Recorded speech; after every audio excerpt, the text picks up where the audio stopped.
Bonjour, on se retrouve aujourd'hui pour la question du lundi. Alors déjà pour commencer, j'espère que vous allez passer une très belle semaine. Je vous souhaite un très bon lundi.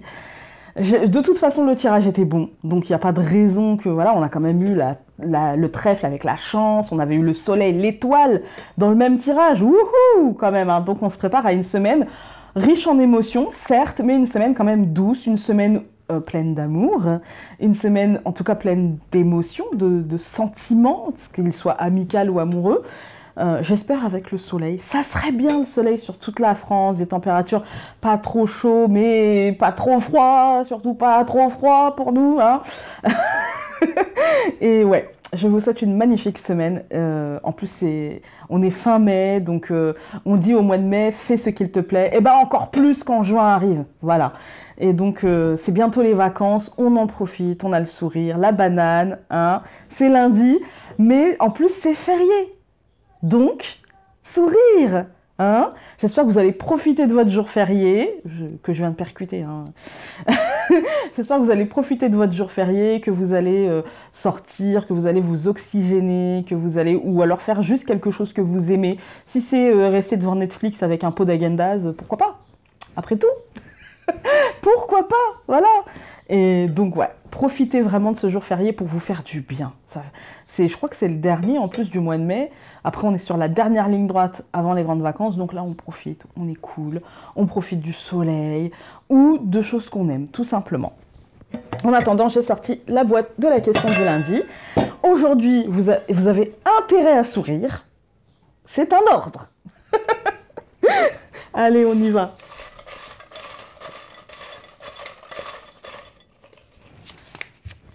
Une nouvelle question. Quelle est la carte que tu aimes le plus et celle que tu aimes le moins dans le Lenormand? Il me semble que j'avais déjà répondu à une question comme ça. Alors, je vais sortir un Lenormand parce que ça m'aidera, en fait. Parce que comme ça, je vais vous dire, il n'y en a pas que j'aime pas, en fait, hein. Donc, le premier qui vient, hop, mon vieux Lenormand Pietnik. En même temps, c'est le premier qui vient parce que c'est celui, en vérité, dont je me sers le plus. Alors, je ne m'en sers pas dans les vidéos. Je m'en sers plus parce qu'au début, c'était celui-ci que j'utilisais. Mais bon, c'est mon outil. D'ailleurs, il est tellement cracra que ça se voit que je suis pas soigneuse. Si, quand même. Ça fait quand même quelques années que je l'ai, donc je suis soigneuse quand même, hein. Mais bon, il est cracra, mais ça, c'est tous les jeux qu'on utilise tout le temps. Alors, quelle est la carte? On peut pas dire quelles sont. Alors, quelle est la carte? Oh, c'est dur. Ça, je crois que c'est Solveig qui m'a posé cette question, mais je crois que c'est un retour de bâton parce que je lui avais posé cette question, je crois. Mais elle est dure. Alors, je regarde, hein, en même temps, je vais vous faire la causette, hein. Ouais, je sais pas, en fait. C'est difficile pour moi de choisir ce genre... Après, la carte que j'aime le moins, mais en fait, je crois qu'il n'y en a pas que j'aime pas. Ça va être des combinaisons que je n'aime pas. Voilà, ça va être vraiment... Ouais, si, peut-être... celle que j'aime le moins, on va dire. Celle que j'aime le moins, ça va être la montagne. Vous allez me dire, ah bon, moi je pensais que ce serait la croix ou le cercueil. Bah non, parce que la croix, ça dépend comment elle est. Ça dépend avec quoi elle est. La croix, ça va plus... Parfois, bon, bien sûr, ça va être synonyme de lourdeur, synonyme de faim. Mais parfois, la faim peut être salutaire et parfois, la lourdeur, ce n'est que moi, en fait, qui la maintient. Et si je la maintiens, c'est peut-être parce que je suis pas prête à passer à autre chose. Après, oui, il va y avoir le cercueil, mais non, le cercueil, je l'aime bien parce que c'est la mort, mais aussi la renaissance. Je sais que derrière, il y a quelque chose d'autre qui m'attend. Le renard, oui, il peut être synonyme d'hypocrisie, mais c'est aussi synonyme de professionnel. Et moi, c'est quelque chose que j'aime bien. Après, il y a la verge. Mais la verge, l'autoflagellation, oui. Mais parfois, on va pas se mentir, parfois on en a besoin, en fait, pour, vous savez, remuer les choses qui sont pas bonnes. Voilà, je m'autoflagelle, je suis pas capable, je sais pas, machin. Et puis, à un moment donné, en fait, à force de me faire mal, je vais me mettre moi-même un coup de pied au cul pour passer à autre chose, quoi. Après, qu'est-ce qu'il y a comme carte aussi qui pourrait être... La croix, j'en ai parlé. Je regarde. La lune, non, mais elle a un côté maternel. Et puis moi, j'aime bien la lune, hein, les cartes de la lune, donc... Il y a ce côté ambivalent avec la lune, c'est-à-dire qu'il y a ce côté miroir aux alouettes, hein, clairement, il y a ce côté rêverie à outrance, etc. Mais il y a aussi ce côté espoir, il y a aussi ce côté honneur, réussite, il y a aussi ce côté maternel et protecteur, en fait. Donc, bon, j'aime bien la lune, moi. Si, peut-être le chemin, parce que je suis balance. Et que pour moi, poser une décision, acter un choix, c'est pas évident. Et ça coule pas de source, parce que du coup, j'ai tendance à peser le pour et le contre, etc. Mais dans l'absolu, je pense que la carte que j'aime le moins, quand même, c'est la montagne, parce que la montagne, ça me parle d'immobilisme, de stagnation et de blocage mental, en fait. De blocage mental, de sensation d'être bloqué.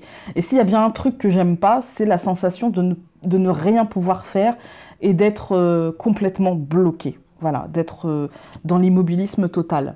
Et ça, j'aime pas. Que ce soit matériel autour de moi, etc., quand les choses ne vont pas comme je veux, comme je veux et j'exige, aussi dans ma tête, en fait. Quand j'ai l'impression que là, eh ben, j'arrive pas à dépasser un blocage, que j'arrive pas à... Et je le sens, en plus, hein, je le sens.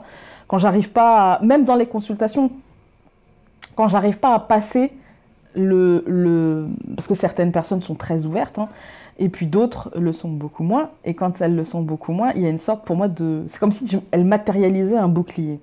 Et qu'à chaque fois, je me le prenais en essayant d'aller voir dans leur énergie. Vous voyez ? Souvent, ce sont des gens qui déjà... En fait, c'est pas qu'ils me mentent. C'est pas ça. C'est qu'ils se mentent à eux-mêmes. Et que du coup... Eh ben, j'ai du mal. Moi, je le vois qu'ils se mentent à eux-mêmes, parce que je le vois, le bouclier. Mais du coup, aller voir derrière le bouclier pourquoi ils se mentent à eux-mêmes et pourquoi ils n'arrivent pas à voir la vérité en face, ça, c'est compliqué parfois pour moi, parce que c'est pas ce que je préfère faire, déjà. Je pense commencer à être armée, mais je suis pas partie en étant armée pour ça. Et du coup, c'est pour ça qu'il y a des consultations. J'en ai pas eu beaucoup, hein. Franchement, on va prendre juste cette année, j'ai dû en avoir peut-être deux ou trois, où certaines choses sont arrivées, d'autres choses ne sont... Sur ces 3 personnes, vraiment les choses ne sont pas arrivées. En fait, j'ai dit quelque chose et c'est tout le contraire qui est arrivé. Mais parce que je sentais bien qu'il y avait du mouvement à cet endroit-là de leur vie. Et du coup, j'essaie de lire les cartes purement et simplement. Mais moi, mon truc principal, c'est d'aller voir dans l'énergie des gens. Sauf que là, je me suis confrontée à un bouclier. Et que les gens... Je ne les sentais pas prêts à entendre qu'il y avait un blocage. Je ne les sentais pas prêts à entendre qu'il y avait un blocage. Donc on essaie de gratter, on essaie de trouver des mots-clés, on essaie de leur faire un tilt une fois, pour une seule d'entre elles 2 fois, et pour les 2 autres, non. Mais après, j'invite les gens à peut-être c'est juste moi qui leur convient pas à ce moment-là de leur vie. Voilà, les consultations se sont toujours super bien passées, mais peut-être que c'est juste moi, à ce moment-là de leur vie, qui ne leur convenait pas. Et ça, je ne peux pas le voir avant la consultation, et je ne peux même pas le voir après la consultation. On le repère peut-être 3 mois, 4 mois, 5 mois après, quand on se rend compte que, voilà. Parce que parfois, moi j'essaye, en fait, si vous préférez, pour pointer les blocages, je lance des mots-clés. Je vois un blocage quelque part, je lance des mots-clés. Si la personne n'a pas fait tilt, c'est peut-être que je n'ai pas trouvé le bon mot. Mais le tilt, il peut venir tout de suite, comme ça m'est déjà arrivé dans des consultations, mais genre tout de suite, hein. Et d'autres fois, eh ben non, en fait. Ça vient 3 mois, 4 mois, 5 mois, 6 mois, 7 mois après. Et là, on me renvoie un message en me disant « Ah bah oui, finalement, les choses ont bougé. Je pensais pas parce que... » C'était compliqué, et puis finalement les choses ont bougé, et voilà. Après, il y en a aussi qui me donnent jamais de retour, hein. Très peu. Franchement, je dois en avoir peut-être depuis 1 an, on va dire, allez, j'ai dû en avoir 3 ou 4, où je n'ai absolument aucun retour. Mais parce que ce sont des gens qui étaient venus chercher autre chose aussi, je pense. Et peut-être qu'elles ont été déçues, tout simplement, parce qu'elles n'ont pas capté ce que je faisais, et je pense qu'elles se sont... imaginer que j'allais juste leur... je sais pas ce que se sont imaginées. Peut-être je sais pas, peut-être qu'elles voulaient entendre ce qu'elles avaient envie d'entendre et que du coup, ça n'a pas été ça. Après, du coup, pour moi, la montagne, ça représente bien ça, aussi bien dans ma vie personnelle, hein, l'immobilisme, les choses qui n'avancent pas, la stagnation, les trucs dont on rame pour se sortir et que psychologiquement, du coup, on fait des focus là-dessus. Enfin, c'est vraiment parfois intense, hein, le blocage, mais aussi bien dans ma vie professionnelle, du coup. Après, pour la carte que je préfère, alors, on va pas se mentir, ma carte préférée, c'est le soleil. Mais je vais pas être original en vous disant c'est le soleil, en fait. Je vais pas être original. Du coup, bon, oui, oui, le soleil. Mais je vais essayer d'en choisir une autre parce que celle-ci, ça fait longtemps que je vous dis que c'est ma carte préférée. Pourquoi? Bah parce que matérialisation, concrétisation, récolte, profiter des fruits de son travail, bah forcément, qui c'est qui aime pas ça? Voilà. Mais je vais essayer de trouver une autre carte parce que c'est un peu facile. Pour moi, c'est la meilleure carte du jeu. Donc c'est un peu facile. Je vais essayer de vous trouver une carte. J'ai envie de vous expliquer ma vision d'une carte un peu négative. Et pourquoi moi je l'aperçois positive. Le serpent, je l'ai déjà fait. J'ai déjà fait une vidéo dessus. Donc je ne vais pas la prendre. Le renard, c'est pareil. La faux, on se doute bien. Hein, voilà. Je vais vous prendre la souris, tiens. Ouais, je vais vous prendre la souris. Alors du coup, ça sera un petit spoil sur mes vidéos le normand. Hein, mais je vais vous prendre la souris parce que elle tombe beaucoup, en fait. Et du coup, ça fait partie... Alors, je dis pas de mes cartes préférées, parce que ça restera le soleil. Hein, on va être clair. Mais la souris, j'ai envie de vous expliquer pourquoi je la trouve pas si négative que ça. Parce que bon, bien sûr, c'est synonyme de manque, c'est synonyme de vol, de perte, de choses comme ça. Mais parfois, c'est synonyme aussi de choses dont on nous débarrasse, qu'on peut vivre comme quelque chose de l'ordre du vol, etc. Mais en fait, c'est surtout quelque chose qui va nous... Parfois, ça peut être, vous savez, je ne sais pas si vous connaissez le lion et la souris, il me semble, de La Fontaine. Et parfois, ça nous montre que les toutes petites choses peuvent faire de grandes choses et qu'il suffit de libérer certains liens. Voilà. Donc pour moi, la souris, elle a ce côté, donc souris qui tourne dans sa roue mentalement, mais parfois on a besoin de ça. Parfois on a besoin d'avoir la souris qui tourne parce que c'est une sorte de réflexe de préservation. Vous voyez, on se préserve, on se fait peur pour ne pas tomber ou pour ne pas matérialiser nos peurs. Voilà, on se fait peur en se disant, pour nous dire, bah voilà, tu vas te préserver, tu vas te protéger, parce que sinon, voilà, tu vois, tu cogites, du coup, rassure-toi, en fait. Et du coup, la souris, parfois, peut être positive dans certains tirages. Elle n'est pas toujours synonyme de perte, de vol, de manque. Et même quand elle l'est, c'est pas très grave. Franchement, avec la souris, ça dépend les cartes qui sont autour, évidemment, si on a la croix, si on a... Voilà. Mais pour moi, c'est pas très grave dans le sens où cette petite souris, moi j'ai une lecture plutôt psychologique, hein, vous le savez maintenant, cette petite souris peut peut être le symbole de notre peur.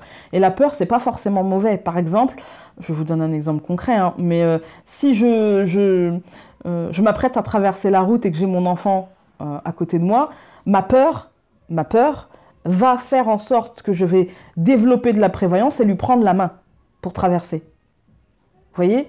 Donc, si je n'avais pas peur, je lui tiens pas la main, sauf que je ne sais pas ce qui peut lui passer par la tête, il peut traverser et puis se faire renverser, vous voyez? Donc voilà, la peur n'est pas toujours mauvaise. Par exemple, si je décide d'investir dans quelque chose, je ne sais pas, moi je vais acheter une chose très très très chère, et j'ai peur que cette chose-là ne fonctionne pas bien, et bien prendre une assurance, ça peut me permettre de me sécuriser.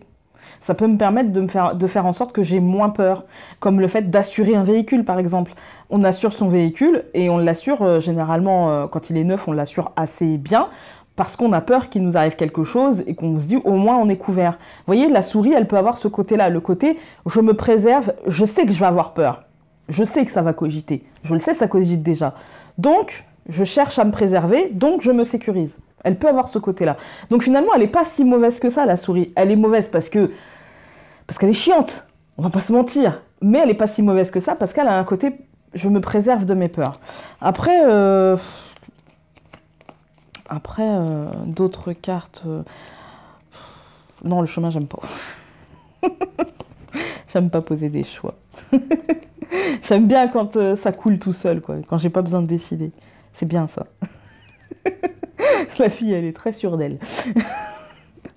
Qu'est-ce que j'aime bien aussi? J'aime bien les poissons.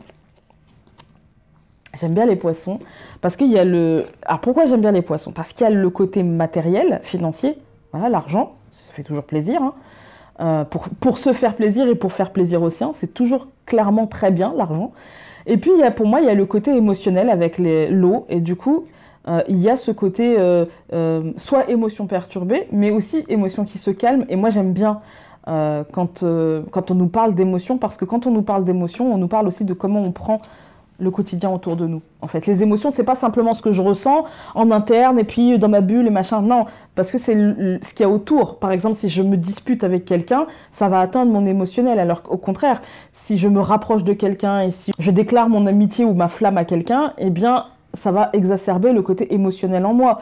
Pareil, si je reçois une grosse somme d'argent que j'ai attendu, qu'il soit lié à mon travail, à un héritage ou quoi que ce soit, à un héritage, ça va faire jouer l'émotionnel, puisqu'on ne sera pas content d'avoir l'argent, parce qu'on aurait préféré avoir la personne, en tout cas quand on l'aimait bien. Donc c'est pour ça, il n'y a pas vraiment de carte, tout ça, presque 20 minutes pour vous dire, il n'y a pas vraiment de carte que j'aime ou que je n'aime pas, je les aime toutes, et en même temps, je n'oublie pas qu'avec le soleil, on peut aussi nous signifier qu'on peut se brûler avec le soleil.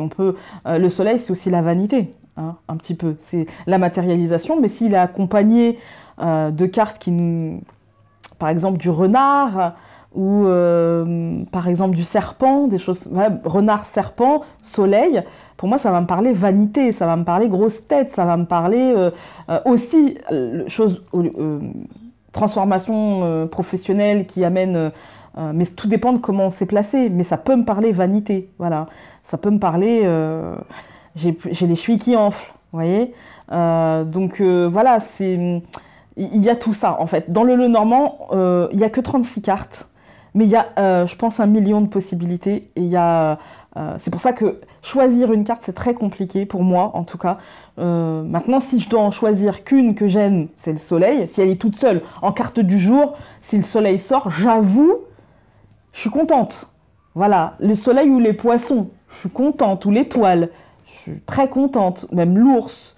Par contre, si la croix toute seule sort, si le serpent tout seul sort, si la verge, là, je suis moins contente. Voilà, ça c'est sûr. Mais il n'y a pas... En fait, il y a tout ça pour vous dire qu'il n'y en a pas vraiment que j'adore et il n'y en a pas vraiment que je déteste. Je suis désolée. Tout ça pour ça. La fille, elle pas... C'est vrai que des fois, je parle dans le vent quand même. Mais j'aime bien, je suis bavarde. J'assume. C'est pas grave. Sur ce, je vous embrasse très fort et donc on se dit à très vite pour une prochaine vidéo. Salut!